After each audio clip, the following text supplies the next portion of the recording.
do you want to get us underway? Yeah, thanks for Stephen. Hi, how are you? Can we expect many changes tomorrow night? Not too many changes. There will be some changes, but not wholesale changes. I think we're trying to build a squad for the European Championship campaign, particularly for March. And we have the element of competition now is important. You can never be sure who's available in March through injuries. So I think we've increased the level of competition in all areas of the park, which is important. And of course, the opposition go into the game on the back of a very good result on Thursday night. Yeah, that's right. Had improved performances from Malta, and obviously had two good performances against beating Israel 2-1 and drawing with Greece 2-2. So we're expecting a very competitive game tomorrow. And as you said, you don't want to make too many changes. You want to keep whatever you do decide to give a player, it's fully deserved. Like it's not just change for change's sake. No, I think it's fair to say there's been, we've introduced a lot of players over the last 2 years, and that's not to say that we won't do that again. Introduce players if they deserve it, but we're trying to have, trying to create the squad that we need for March, and not too much change really at this stage. We've had radical enough change, and we need a level of continuity to some degree. Next question, please. Neil Reardon, please. Hi, Jen. Hi. Just ask you, with the game taking place on the first day of the World Cup, and obviously players are on a break then with their clubs, is there a danger of not having your eye on the ball, and what can you do as a captain to kind of safeguard against that within the squad? No, listen, I understand the question, but I'd like to think not. I'd like to think everyone in the dressing room and everyone that's wore the green jersey understands how much it means to us all, and understands that it can be taken away from you at any time. You don't know when your last cap could be, regardless of what age or where you are in your career. So I think there'll be absolutely no doubt about it that the lads understand that this is a big game for us. Every game is big for us when you play for your country, and we'll be doing all that we can to make sure we finish the year on a positive. Next question, please. Thank you. Stephen, I know the World Cup is out of reach for this time, but with these friendlies ahead of the Euro 24 qualifiers, just how much pressure do you and the players feel under not having made it to the World Cup? No, we don't feel pressure having not made it to the World Cup. I think that we're very keen to make sure we're right for March. I think it's very important for the game against France, which is a big game. France are one of the favourites to the World Cup. So the Norwegian game was important for us this week. I think it was an excellent game. I think Norway paid us a huge amount of respect. I thought the way they set up tactically, they beat Northern Ireland by 6, and they've had some very good results, Norway, albeit when Haaland was in their team, but nevertheless they've got a very, very good team. But they played us an awful lot of respect by retreating into a low to mid block when we hadn't got possession, and obviously we didn't penetrate them in the first half in the way that we would have wanted to, for sure.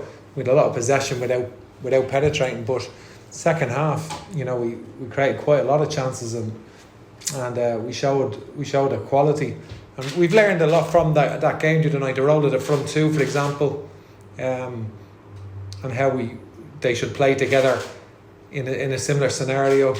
The areas of improvement there, I think, and so there's lots of things that we can improve on.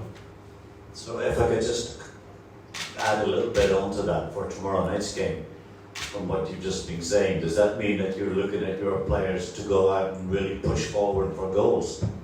Well, I think we always push forward. We're not. We're never shy about pushing forward. I think we're always. To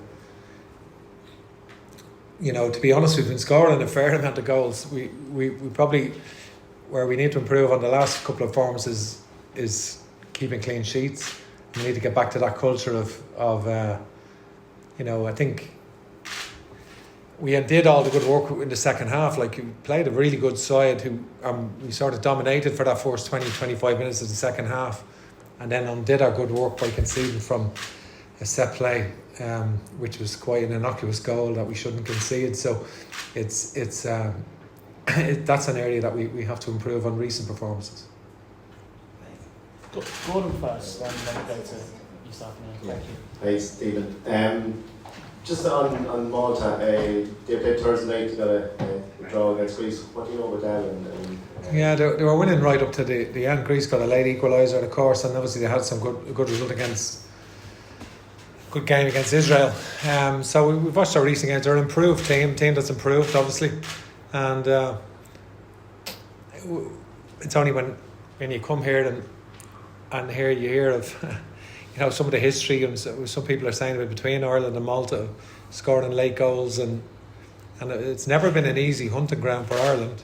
Always it seems to have been. I'm sure people can point out maybe other games, but it seems to have been always close games here over the years, even when Ireland were at their best. So I think for us, it's we expect a tough game, and we want to finish the season on a high. We want to finish the season with a win. That's what we want to do, and that's what we'll intend doing. Dan McDonald. Hey Seamus, how would you sum up your own international year? Because I know you played in Armenia, but you were sort of effectively 100% fit at that stage, and have played a huge amount since. I mean, how would you sort of sum it up yourself in terms of the playing side of things? Yeah, no, listen, we're all as players, you're all competitive. You've always got that fire in your belly. You always want to play, but you've got to understand, from every angle as well. And there's been times where I've kind of come in maybe not in the best of form, and times where I have come in form, and it's just about when you get the opportunity to give as good as you can, because ultimately, like I said, you never know when's the last opportunity. So you've just got to give it everything you've got all the time, and ultimately for me it's always important how the team gets on, but of course I've still got that fire in the belly as well to be part of international teams, and again that's down to me when I get the opportunity, and to make sure I'm doing the business at club level as well. How do you actually feel yourself at the moment? Like you've now been playing at club level. I mean, how do you feel physically now, even compared to the summer or whatever at that stage? Oh yeah, much better. Yeah, much better than I did in the summer. I had the procedure done, and the pain has left me, thankfully. And I didn't start the season at club level. Nathan Patterson did, and he was playing ever so well. And unfortunately for him, he got an injury, and then I got into the team at Everton, and again, it takes a couple of games to find your feet. But physically, I feel fine. I feel good, and ultimately I just want to keep going for as long as I can. Just finally for me, how do you feel that the Euros draw? I mean, it's a question would always be put to senior players.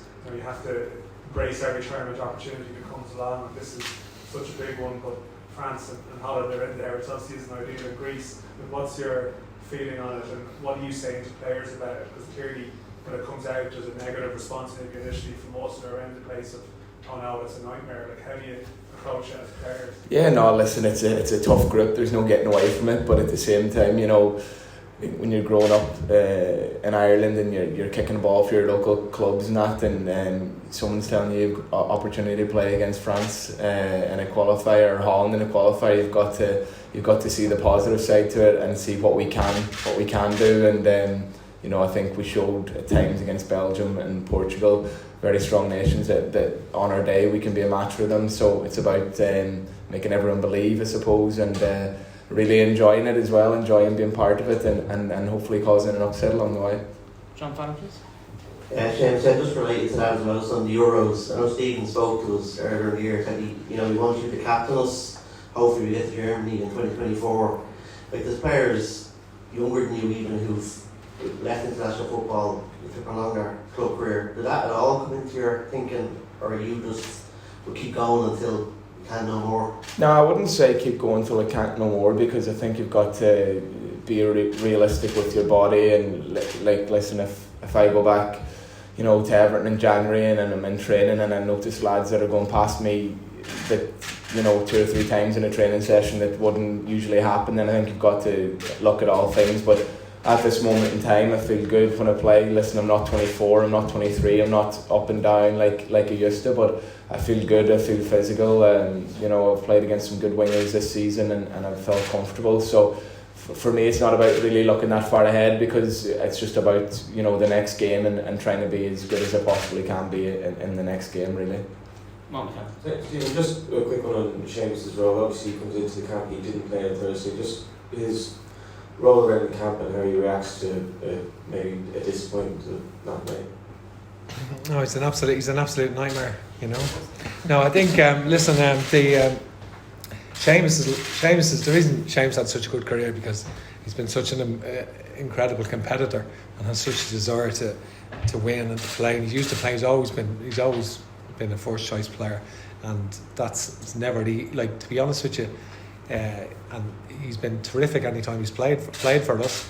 I think in the last camp, when the games against the Ukraine and against Scotland, like the back three played very well. The game against Scotland away in Hampden, even though we lost that game, our back three were very good overall. So the players deserve to start. But Seamus obviously plays tomorrow, and you know has had a terrific run of form at Everton over the last 6 games. He started for Everton, so he's been, you know, Seamus has, you know, been an amazing captain for Ireland, revered throughout the country for his playing career. And of course he wants to play, and that's only natural. You know, he always will want to play every game, and he should never lose that, you know. He should absolutely never lose that, and that's why we're all very proud of Seamus, and he knows that. And I think the captaincy side of it, obviously he's brilliant in the camp, but I know he doesn't want that just to be, he wants to be first and foremost a player, and that's like all great captains, that's what they want, you know, that's part of it. But he is a tremendous captain behind the scenes. Only from Neil.